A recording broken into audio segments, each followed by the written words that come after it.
Hey everybody, welcome back to Bischoff's Basement. Working on doing this video for you on what we're working on next. We're going to be using, whoops, dropped it there. We're going to be using the architect scale.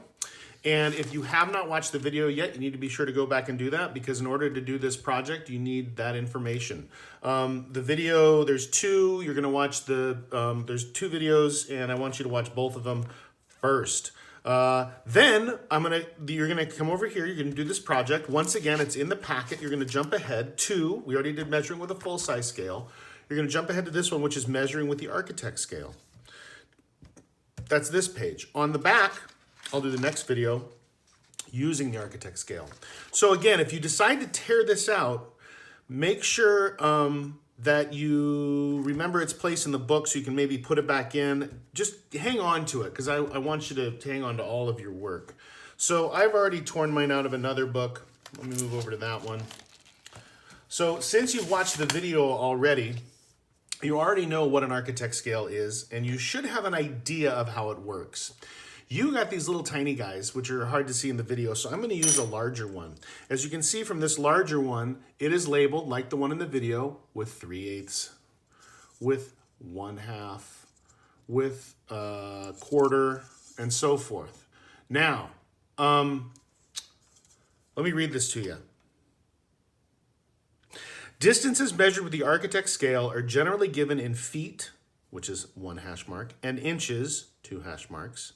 The symbols are always added. For example, 2 feet 6 inches, not 2 1/2 feet. Okay? That's something that's a little different about this than we're working in math or working with fractions in math.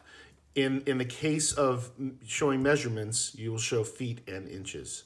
16 feet, 0 inches. 6 feet, 9 1/2 inches. 0 feet, 10 inches, and so on. When working with a scale, such as the 3/4 shown above, measure 1 full foot units to the right of 0, this direction. They crossed these out in the example, because if you were doing 3/8, you'd be reading in this direction, toward the center. Inches and fractions are measured to the left of the 0, so there's like a 6-inch mark, towards the end of the scale. On each face of the triangular architect scale, you will notice 2 sets of numbers. The double-digit numbers, those crossed out above, refer to the scale at the opposite end.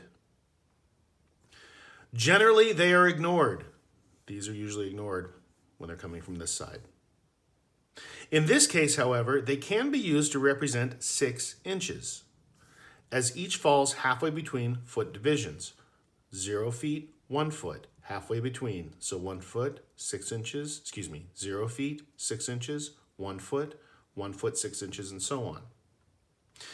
To assure accuracy when measuring or laying out a distance with an open, divided scale such as this, always be sure one end of the line measured line up with the 0, or within the subdivided area at the end of the scale you are using. So what they're saying there is, when you're using your scale, let's look at the 1/8 here. Now this is a funny thing. Sometimes it takes a little time. Here's my 1/8. I'm going to line it up so that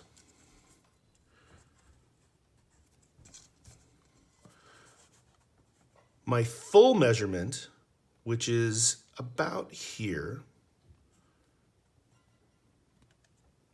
is 0, 2, 4, 6, 8, all the way up to 38. Excuse me. 1/8 inch equals a foot. So 1/8 inch, that's 38 feet. And if we count these little hash marks, and folks, we're going to round to the nearest because these hash marks are tiny, but it looks like about 38 feet and 4 inches. Okay? So that means down here, we're going to write 38 feet, 4 inches. Okay, next video I'm going to go over some more of this. For now, I just want to pause and be sure to move on to the next video after this one. I'll see you in a bit.